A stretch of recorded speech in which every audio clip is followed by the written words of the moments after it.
अस्सलाम वालेकुम फ्रेंड्स, आप देख रहे हैं Anmol smart cattle farming YouTube channel. और दोस्तों, आज की वीडियो में हम आपके लिए लाए हैं, ये एक गाय है देसी ब्रीड की। ये बच्चा है, इसके साथ मेल है। ये साहिवाल ब्रीड का तेज़ कलर में ये बच्चा है। माथे पे इसके वाइट डॉट है जो इसकी खूबसूरती में इजाफा कर रहा है। ये आज ही सुई है।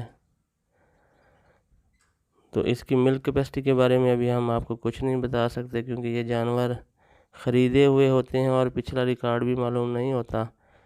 अभी बोली चल रही है इसकी। ये माँ है इसकी, रेड एंड वाइट प्रिंट में देसी नस्ल का ये जानवर है। और दोस्तों, इसकी जो कीमत फिक्स की गई है वो है 1,25,000। लोकेशन है रहीम यार ख़ान। इंटरेस्टेड दोस्त दिए गए नंबर पे रब्ता करके बात कर सकते हैं। और दोस्तों, कीमतें फ़िक्स करके लगा दी जाती हैं ताकि बारगेनिंग में जो वक्त ज़ाया होता है उससे बचा जा सके। तो ज़्यादा गुंजाइश नहीं होती इसमें रेट्स में। कॉल्स बहुत ज़्यादा आ जाती हैं तो फिर सबसे बात करना मुश्किल हो जाता है। दोस्तों, नेक्स्ट वीडियो तक के लिए मैं आपसे इजाज़त चाहता हूँ। अल्लाह हाफिज़। अल्लाह आप सबको खुश रखे।